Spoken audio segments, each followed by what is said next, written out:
자, 우리가 누가복음 이제 첫 시간인데 누가가 왜 이 누가복음을 쓰게 됐나? 또 누가는 어떠한 방식으로 이 예수님에 대한 이야기를 쓰고 있는가? 이거를 좀 볼게요. 간단하게 우리 누가가 누군지 또 언제 정도에 쓰여졌는지 이 정도만 좀 우리는 좀 오늘 좀 확인하려고 하는데요. 이 누가복음은 당연히 누가가 썼습니다. 그죠? 뭐 이런 논쟁을 지금 할 필요는 없죠. 누가가 썼고요. 누가가 누구에게 썼냐? 발신자는 누가고 수신자도 분명히 기록돼 있어요. 누구냐면 데오빌로예요. 데오빌로 가카. 그러니까 가카라는 말을 쓰는 거 보면 로마의 고위 관직자입니다. 그래서 이제 데오빌로라고 하는 게 사실은 이제 하나님의 사랑하는 자 이런 뜻이거든요. 그러니까 어떤 측에서는 이거는 데오빌로라고 하는 실제적인 인물에게 보내는 게 아니라 누가가 그냥 하나님을 사랑하는 자인 성도를 보내는 건데 그냥 이렇게 표현상 가명의 어떤 그 주인공을 세워놓고 쓴 거다라고 하는데 그것은 별로 신빙성이 없는 얘기입니다. 그럼 각하라는 말을 붙일 수도 없고요. 그리고 이 누가복음과 사도행전을 보면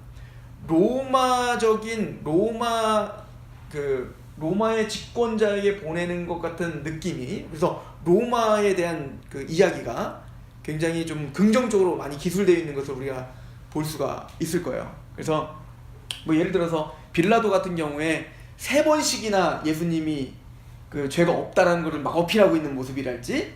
그래서 누가는, 신학자들은 그런 얘기를 해요. 누가는 이 데오빌로에게 사실은 변증서를 보내는 겁니다.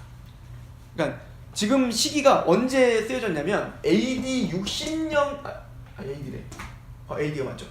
AD 60년경에 쓰여졌을 거라고 생각을 해요. 60년에서 70년 사이.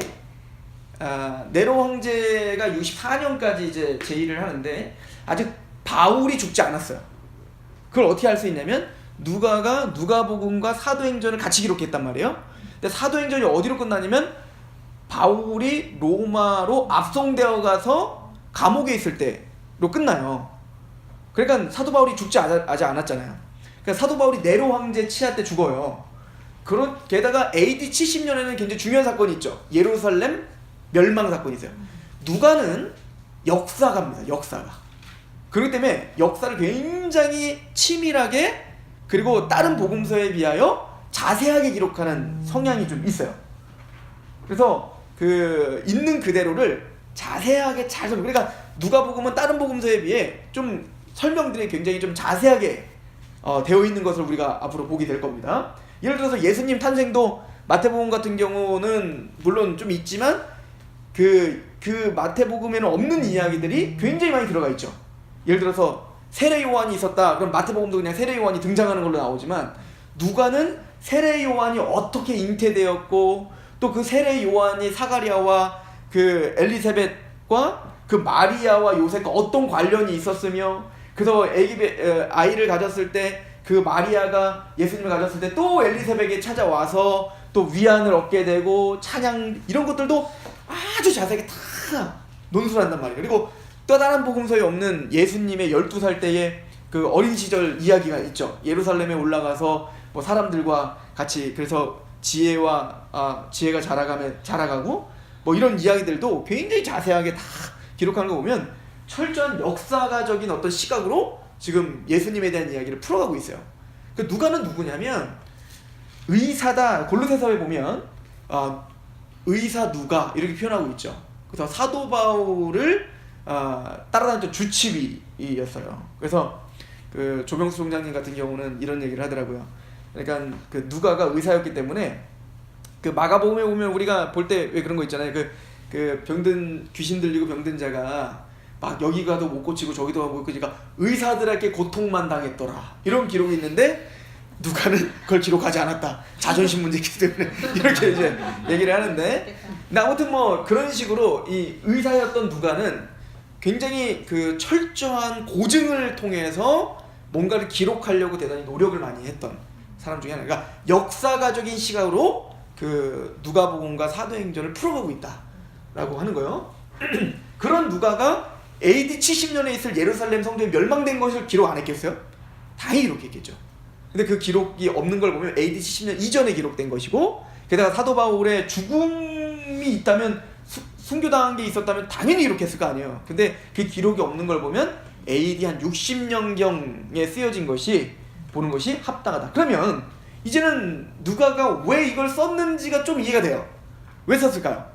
지금 바울을 항상 바울과 함께 따라다녔다고요. 끝까지 바울이 디모데후서에 보면은 다 떠났다. 나한테 다 떠났잖아요. 근데 끝까지 떠나지 않은 사람 누가요? 누가가 떠나지 않고 항상 바울 옆에서 그를 위해서 또 하나님 나라를 위해서 복음을 위해서 이렇게 헌신하고 있었는데, 누가가 언제 복음을 들었는지 우리는 확실할 수는 없어요. 그러나 적어도 이 누가는 바울을 통하여 복음을 알게 되었고, 그리고 바울을 통해서 복음을 알게 됐는지 어쩐지 모르죠. 어쨌든 바울을 보면서 배우고, 또 바울을 통해서 이 복음이 얼마나 확증적인 것인지를 봤을 거라. 그의 삶을 통해서 말입니다. 그리고는 바울이 그런데 지금 언제 죽을지 모르는 지금 죄인이 됐어요.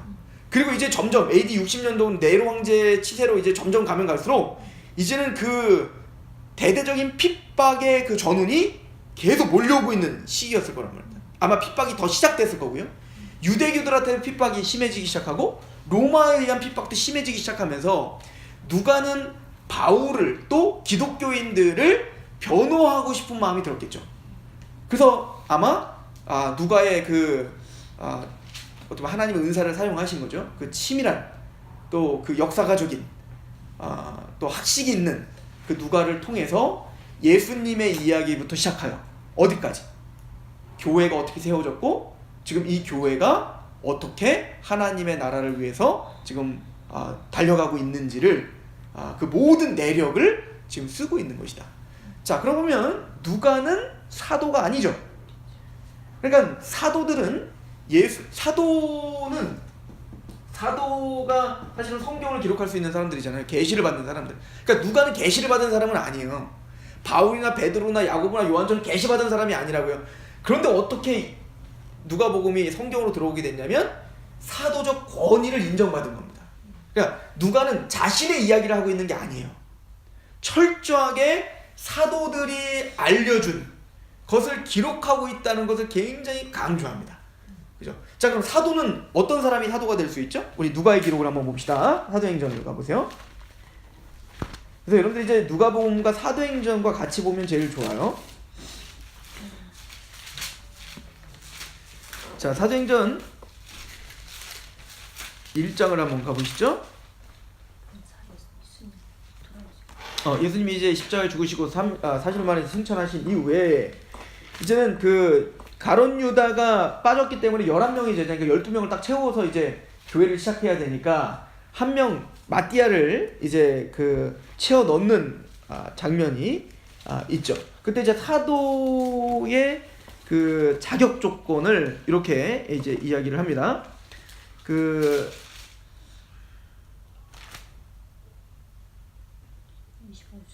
그러네요. 자, 우리 21절 한번 봅시다. 자, 21절 한번 같이 읽어볼게요. 21절, 22절 시작. 이러함으로 요한의 세례로부터 우리 가운데 올려져 주 예수께서 우리 가운데 출입하실 때 항상 우리와 함께 다니던 사람 중에 하나를 세워 우리와 더불어 예수께서 부활하신 사람이 되게 하리라 하거늘. 자, 여기 보니까 이러함으로 요한의 세례로부터 우리 가운데 올려져 가신 날까지 주 예수께서 우리 가운데 출입하실 때에 항상 우리와 함께 다니던 사람 중에 하나를 세워 우리와 더불어 예수께서 부활하심을 증언할 사람. 그러니까 사도는 누구여야 되냐면, 자, 이게 이제 그 누가복음과 사도행전의 큰 그림인데요. 세 가지 시간대로 딱 나눠요. 그 분수령이 누구냐면 첫 번째는 뭐냐면 세례 요한입니다. 세례 요한 때부터 어디까지? 예수님의 십자가와 죽음과 부활까지, 승천까지 본 사람. 그죠? 예수님의 부활까지 다 본 사람들이 누구예요? 사도인 거예요. 그러니까 사도는, 하나님의 계시를 받은 사도들은 예수님이 세례 요한에서 세례를 받으시면서 그리고 예수님 십자가에 죽으시고 부활하는 것까지 다 같이 옆에서 본 사람, 증인이죠. 그 사람들만이 사도가 될 수 있는 특권이 있습니다. 그러니까 오늘날은 사도가 될 수 없는 거예요. 오늘날은 사도가 없는 거예요. 그래서 사도는 부활의 주님을 직접 만났어야 되는 겁니다. 그러니까 오늘날 사도, 교황이 사도다라고 하는 것은 성경을 정면으로 위배하고 있는 겁니다. 그죠? 그런데 누가복음 같은 경우에 이 세례 요한을 이 분수령으로 삼는데요. 보세요. 세례 요한 때부터 부활에 대한 이야기를 누가복음에서 이제 이야기하고 있고요. 그리고 이 부활 이후부터 교회가 어떻게 확장되고 있는지를 사도행전에서 이야기하고 있다고요? 그죠? 그러면 사도 요한의 전까지의 시대는 뭘까요? 이거는 구약이다. 이렇게 이제 보는 겁니다. 자, 우리 누가복음 16장 보세요. 이 누가는 이거를 굉장히 딱딱 잘라가지고 우리에게 구분을 시켜줘요. 누가복음 16장 한번 가보시죠.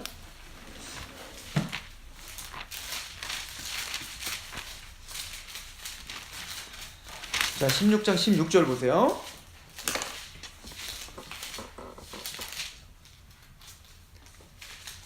율법과 선지자는 누구 때까지요? 요한의 때까지요. 이게 첫 번째 그 잘라지는 시간대예요. 그러니까 세례 요한 때까지. 그러니까 세례 요한까지가 구약인 거야. 율법과 선지자. 이 율법과 선지라는 말은 사실 구약을 통칭하는 말이거든요. 그럼 세례 요한이 나타난 그 세례 요한까지가 바로 율법과 선지자의 때다. 그래서 세례 요한에 의하여 이제 세례를 받으시고 예수님께서 이제 뭐 하는 거예요? 신약의 시대를 여는 거죠. 이게 굉장히 큰 분수령이에요. 누가가 볼 때에는 세례 요한이 기준점이 되어 세례 요한 때까지 바로 구약이고, 그리고 세례 요한 이후부터 이제는 뭐요? 이제 새로운 시대가 열린 거예요. 새로운 하나님의 언약의 때가 시작된 겁니다. 그리고는 그 새로운 그 언약의 중심인 예수를 직접 목도하고 십자가에서 부활해서 그걸 직접 본 사람들이 바로 사도들이에요. 이 사람들의 증인, 이 사람들만이 사도이고 이 사람들의 기록만이 성경이 되는 거예요. 캐논이에요. 정경이 되는 거란 말이에요. 그러니까 누가는 1차 증인자였던 그 사도들과 밀접한 연관을 가지면서 사도 바울을 따라다니면서 또 사도 바울만 본 게 아니라 또 여러 사도들을 접할 수 있는 경험이 있어요. 그러니까 누가는 지금까지는 아무도 하지 않았던 것을 집대성한 겁니다. 뭐를? 이미 마태가 마태복음을 기록했고 마가는 베드로를 따라다니면서 마가복음을 기록하는 상태였어요. 누가는 이런 모든 자료들을 싹 다 모은 겁니다. 그러니까 사도들의 증인들, 사도들의 증언들을 다 모으고 쫓아다니면서 이 누가는 이제 그런 은사가 있었던 거죠. 역사가적인 시각으로 다 쫓아다니면서 내가 믿고 있는 이 복음, 또 바울이 목숨을 걸고 지금 전하려고 하는 이 복음에 대한 이것을 어찌 보면은 변증도 해야 되고 알려줘야 되기 때문에 그 당시에 있는 그 사도들의 자료들을 싹 다 모으고, 그리고 또 쫓아다니면서 직접 그 이야기들을 들은 얘기들을 다 적음으로 지금 이 누가복음을 기록하고 있다. 이걸 누가 얘기하고 있냐면 누가가 얘기하고 있습니다. 누가복음 1장 가보시죠.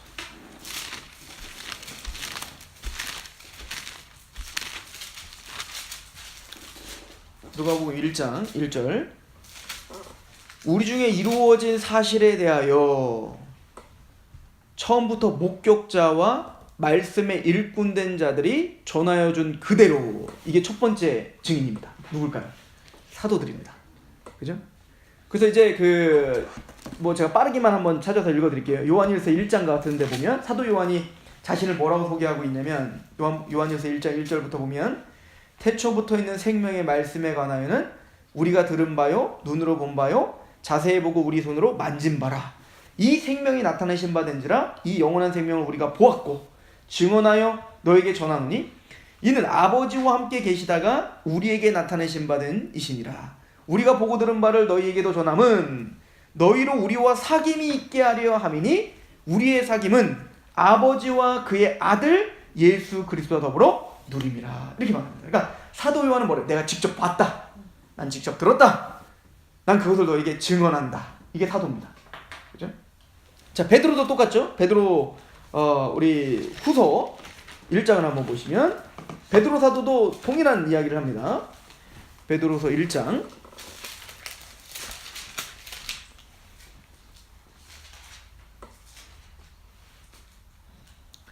1장 16절 우리 주 예수 그리스도의 능력과 강림하심을 너희에게 알게 한 것이 교묘히 만든 이야기를 따른 것이 아니요 우리는 그의 크신 위엄을 친히 봤다. 이게 1차 증인들입니다. 누구? 사도들.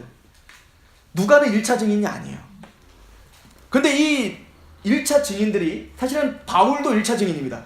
바울은 예수님을 직접 따라다니는 제자는 아니었지만 부활하신 이후에 다메섹 도상에 직접 나타나셔서 바울을 직접 사도로 임명하셨어요.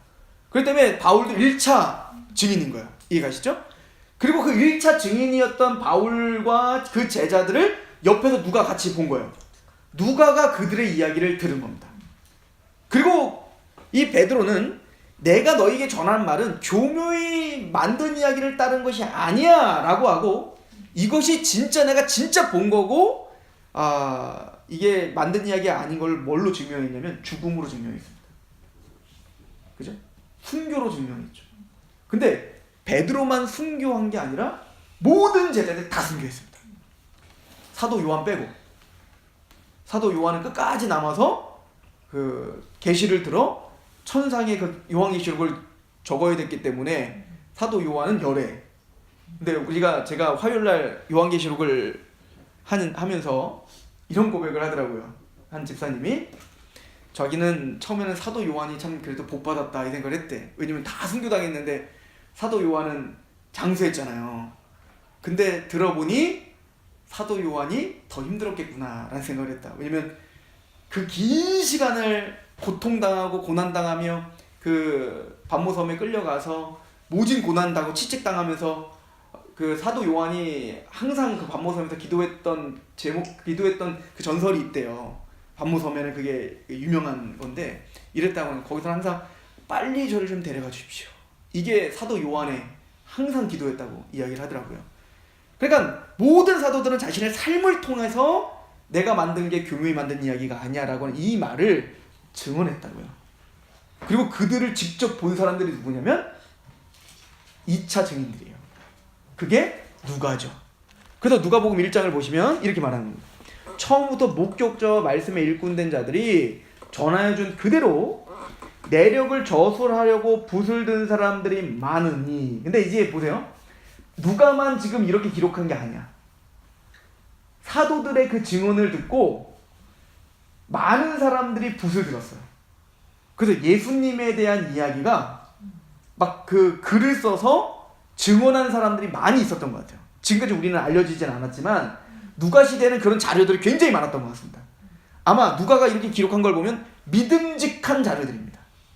그러니까 마태와 마가 복음에는 기록되어 있지 않는 이야기들도 많이 있는 어떤 그런 믿음직한 1차 독자들에 의해서 들은 자료들, 이게 기록되어 있었던 거죠. 그것까지도 싹 다 끌고 모은 거예요. 누가는. 굉장히 주두문밀하죠. 그러니까 성경 저자 중에 누가는 굉장히 독특한 사람인 겁니다. 그래서 저술할 붓을 든 사람이 많은지라 그 모든 일을 근원부터 자세히 미루어 살핀 나도. 그러니까 이 누가는 이거를 연구하기 위해서, 이것을 증언하기 위해서 하여튼 학자의 정신으로 다 자료를 모으고 다 확증하고 들어보고. 근데 이게 가능한 게 뭐냐면 사도들이 살아있기 때문에 사도들한테 다 물어봤겠죠. 이게 사실이냐. 그래서 이게 정경으로 들어온 거예요. 사도적 권위를 갖고 들어온 겁니다. 그래서 모든 일의 근원부터 자세히 미루어 살핀 나도 데오빌로 각하에게 차례대로 써보내는 것이 좋은 줄로 알았습니다. 차례대로 썼다. 어떤 차례대로? 어떻게 세례 요한이 태어났고, 근데 그 태어날 때에도 어떻게 태어났는지 이미 그때 그 사건을 아는 사람들이 살아있잖아요. 그 사람들에게 다 물어보고 다닌 거예요. 확증을 하면 다닌 겁니다. 고증을 한 거죠. 그죠? 그러니까 저는 이 누가복음을 왜 이런 시각으로 못 봤지? 요즘에 좀 그런 생각이 들었습니다. 이 누가를 너무 우리가 얕잡아 봤다. 이 누가 이 복음은 그래서 대단히 치밀한 또 역사가적인 기술이라는 말을 제가 많이 들었는데, 그렇구나. 진짜 누가가 정말 의도적으로 굉장히 심사숙고하면서 자료들을 모으고 정리하고, 그래서 더 장수가 많죠. 제일 많죠. 그러니까 많은 다른 복음서에 없는 이야기들이 누가복음에 굉장히 많이 나와요. 그게 바로 이 누가가 그 자료들을 다 모았기 때문에 가능했다는 것이죠. 그래서 그렇게 해서 왜 각하에게 이걸 보내죠? 4절, 이는 각하가 알고 있는 바를, 그러니까 이 데오빌로는 예수님을 이미 알고 있는 것 같아요. 그리고 이 복음에 대해서 이미 알고 있고, 복음에 대해서 긍정적인 반응을 보인 것 같습니다. 그죠? 이 사람이 회심했는지 안 했는지는 정확하게 알 수 없으나 어쨌든 기독교에 대한 긍정적인 어떤 마음이 있어요. 그러니까 지금 보냈겠죠. 그래서 당신이 알고 있는 것을 더 확실하게 해주기 위하여 자신이 지금까지 연구하고 지금까지 사도들의 검증을 받은 그 모든 글들을 정리하여 차례대로 다 써서 당신에 보냅니다. 이게 첫 번째 편지입니다. 예수님에 대한 이야기. 그러나 이제 2편을 통해서, 사도행전을 통해서 뭐까지도 이 교회가 어떻게 시작됐는지, 이거는 당신들 로마 정권을 무너뜨리기 위한 게 아닙니다. 이건 하나님의 나라에 대한 이야기인 겁니다. 그죠? 이것을 설명하기 위한 책이 바로, 복음을 변증하기 위한 책이 바로 이 누가복음이다. 근데 마지막으로, 근데 이 누가는 1장 1절에 이거를 시작하면서 뭐를 강조하고 있냐면, 우리 중에 이루어진 사실에 대하여, 이렇게 말해요. 이 이루어지다, 성취되다라는 뜻이거든요. 그러니까 이거는 근데 데오빌로 각하요, 사도들이 꾸며낸 얘기가 아닙니다. 이것은 그냥 갑자기 이루어진 일이 아닙니다.